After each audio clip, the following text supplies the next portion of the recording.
안녕하세요. 평생학교 시청자 여러분. 배워서 바로 써먹는 수영편을 진행할 김재덕입니다. 오늘은 물속 출발과 유선형 자세에 대해서 배워보겠습니다. 여러분들이 강이나 바다 같은 곳에서 수영을 하지 않는다면 대부분 수영장이라는 거리가 한정된 공간에서 수영을 하게 될 것입니다. 한쪽 벽에서 출발을 해서 반대쪽 벽에 도착을 하고 또 다시 되돌아오고를 반복하게 될 건데요. 이번 7강에서는 벽에서 출발을 할 때 어떻게 하는 게 좋은지 그 방법과 자세에 대해서 알아보겠습니다.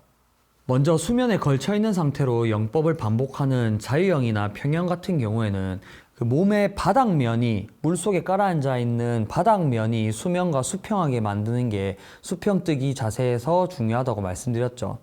물속에서 출발을 할 때에는 그 자세를 똑같이 따라 하시면 좋지 않습니다. 물속에서는 저항을 최소화시키는 유선형 자세를 잡아야지 적은 힘으로 멀리 갈 수 있습니다. 이 자세는 어깨의 유연한 정도에 따라서 팔을 쭉 편 자세로 귀 뒤나 머리 쪽에 붙이시고요. 턱을 당기고 가슴을 내밀어 줍니다. 먼저 서서 자세를 잡아보면 허리가 약간 휜 듯한 젖혀진 자세를 취하는 게 좋은데요. 허리가 너무 휘어진 게 아니야 할 수도 있겠지만 막상 물속에 엎드려서 자세를 잡으려고 하면 서서 할 때처럼 휜 정도가 되지 않습니다. 이 유선형 자세에서는 손을 모은 상태로 팔과 머리가 최대한 붙어 있는 게 포인트입니다. 그 포인트를 잘 체크해서 몸을 쭉 늘어뜨린 약간 젖혀진 자세를 만드는 연습을 반복해 주세요. 이 유선형 자세를 먼저 설명드리는 이유는 물속을 출발할 때 물속에서 엎드렸을 때 그 유선형 자세를 먼저 만들고 벽을 차고 나가야지 그 유선형 자세로 최대한 멀리 갈 수 있기 때문에 유선형 자세를 먼저 설명드렸습니다. 그 다음에 물속 출발 자세를 잡는 연습과 유선형 자세를 접목시키면 물속 출발 자세가 완성이 됩니다. 그러면 물속 출발 자세 잡는 걸 설명드리겠습니다.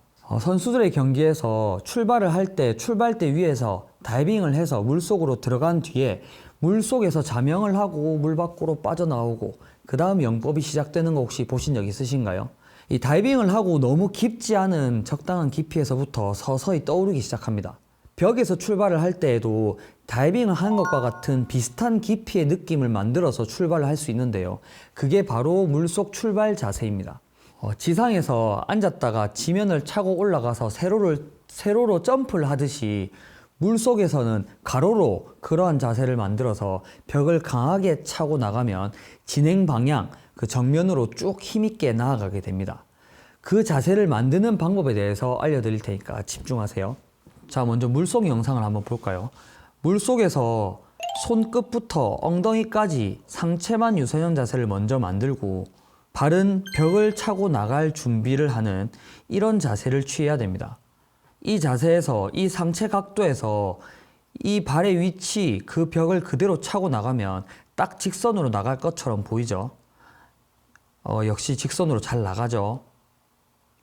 이때 직선으로 잘 나가지 않는다면 이 방향이 잘 맞지 않고 확 떠버리는 경우가 생긴다면 수평뜨기를 잡는 감이 부족해서일 수도 있고 유선형 자세가 너무 젖혀져 있는 자세일 수도 있으니까 자세를 다시 한 번 더 잡아보시면 좋겠습니다.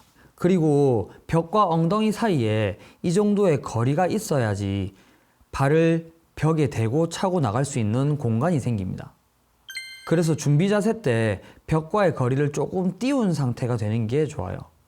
내 몸이 벽에 너무 가까이 붙어 있는 상태에서는 엎드리는 과정에서 발이 벽의 아랫면을 차게 될 겁니다. 미처 상체가 엎드린 자세를 만들기 전에 발이 벽에 닿아버리면 이 정면이 아닌 수면 위를 향하는 상체의 각도가 만들어진 상태가 돼요. 그 다음에 물속에서의 팔의 준비 자세는 차렷 자세입니다. 차렷 자세를 취하고 있다가 발을 땅바닥에서 딱 떨어뜨리는 순간 발은 벽 쪽으로 가고 상체는 엎드리는 자세를 취하고 동시에 양손은 손바닥으로 물을 밀어 올리면서 유선형 자세를 만듭니다. 자, 다시 발은 벽 쪽으로 가고 동시에 상체는 엎드리는 자세를 취하고 그때 양손은 물을 밀어 들어 올리면서 유선형 자세로 양손으로 물을 밀어 올리는 이유는 내 상체의 각도가 숙여질 때 그 속도를 조금 더 빠르게 만들어 줄 수 있고 몸이 물 위로 떠버리는 현상을 방지해 줍니다. 이 동작에서 중요한 건 발이 벽에 빨리 닿으면 안 됩니다. 그리고 그 과정에서 엎드리는 속도가 너무 빨라 버리면 안 됩니다. 절대 빨리 엎드리려고 하시면 안 돼요. 너무 빠르게 숙이려고 하면 머리만 빨리 물속으로 들어가 버리면서 엉덩이가 떠오르게 됩니다. 그러면 물속에서 적당한 깊이에서의 유선형 자세가 나오지 않게 돼요. 이 물속 출발 자세를 연습하는 가장 큰 이유가 이 적당한 깊이를 느끼려고 하는 거거든요. 엉덩이가 떠오른 상태에서 벽을 차고 나가면 각도를 변경하지 않으면 바로 수면에서부터 영법을 시작해야 돼버립니다. 왜 굳이 물속에서 출발을 하지? 수면에서 출발해도 되지 않아? 라고 생각을 하실 수도 있는데요. 수면에서 출발을 하게 되면 공기 중의 압력과 물속의 압력이 다르기 때문에 발생하는 수면 저항이 제법 속도를 느리게 만듭니다. 이 느린 상태에서 출발을 하면 속도가 나지 않은 상태로 속도를 만들어내야 되니까 출발하자마자 체력적인 부담이 많이 클 거고요. 처음부터 힘을 빼버린 상태로 시작을 해버리면 수영이 재미가 없어질 수도 있습니다. 물속에서 출발을 하면 내 몸의 위치가 수면에 가까울수록 물의 압력, 밀어 올리는 압력이 강해집니다. 그래서 얕게 가라앉은 상태에서 전진하는 건 되게 어려워요. 그래서 어느 정도 적당한 깊이로 깔아앉아서 출발을 하면 수압, 그 위에서 누르는 압력이랑 밑에서 들어올리는 압력의 적정선에서 출발을 해버리면 앞으로만 가는 데에 집중을 하기가 좋습니다. 그래서 속도가 잘 나죠. 추후에 상급자가 되시면 돌핀킥을 배워서 물속 출발 이후에 자유형 킥이 아닌 돌핀킥으로 속도를 내다가 자유형으로 연결, 이렇게까지 연습을 하시면 우아한 물속 출발을 완성하실 수 있습니다. 이번 강좌에서 저병을 다루지 않았지만 돌핀킥에 대해서 간단히 설명을 드리면 양발이 흔들리면서 만들어내는 추진력으로 전진을 하는 동작입니다. 이때 유선형 자세, 상체의 유선형 자세를 계속 유지하면서 골반의 위아래 움직임, 그 움직임에 의해서 발생되는 다리, 발의 흔들림이 물속에서 아주 빠른 속도를 만들어낼 수가 있는데 이 돌핀킥은 유연성과 매우 밀접합니다. 골반의 유연성, 발목의 유연성이 좀 부족하면 되게 속도가 나지 않아요. 물속 출발 이후에 돌핀킥을 얼마나 해야 되는지는 돌핀킥의 유연성, 그 킥의 추진력이 좋냐 안 좋냐로 조금 구분을 해야 되는데요.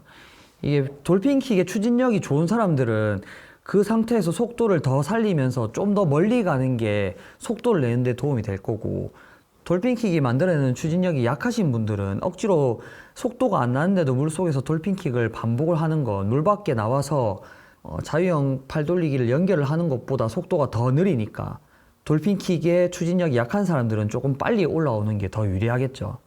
자유형, 평형, 저병은 다 물속에서 출발할 때 이 자세가 똑같습니다.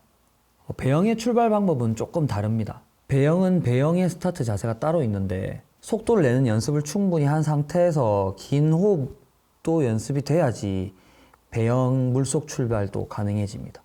물속에서 출발을 하고 자유형 발차기를 하다가 점점 떠오르죠. 점점 떠오르다가 이 수면과 가까워졌을 때쯤부터 팔 돌리기를 시작해서 동작을 연결을 해야 되는데 이 언제쯤이냐를 되게 궁금해할 수 있거든요.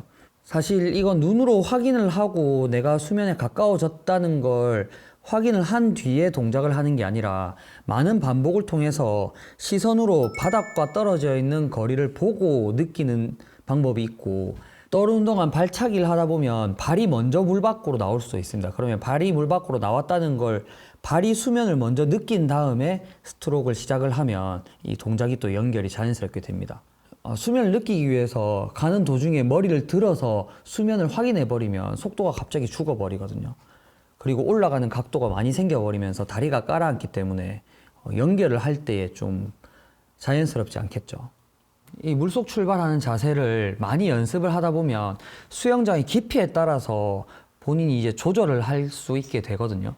수영장 깊은 곳에서 출발을 하면 조금 더 깊이 깔아앉은 상태에서 벽을 차고 점점 떠오르는 시간을 길게 만드는 것도 할 수 있고, 좀 얕은 수영장에서 하게 되면 조금 얕게 잠겨 있는 상태에서 조금 빠르게 떠오르는 것도 할 수 있고, 이 다양한 깊이에서 물속 출발을 경험할 수 있습니다. 조금만 숙달이 돼도, 조금만 수영 실력이 올라가도 이 스타트를 배우면 이거 하나 잘하고 싶어서 너무너무 열심히들 하시거든요. 이 동작이 연결되는 순간 되게 큰 재미를 느끼는 것 같습니다. 이 물속 출발이 수영의 재미를 되게 배가시켜 주거든요. 그래서 가라앉는 게 잘 안 된다 하시더라도 차근차근 오늘 영상을 보시면서 연습을 충분히 하시면 이게 숙달이 되시면 너무너무 재미있어지실 겁니다. 포기하지 마세요. 감사합니다.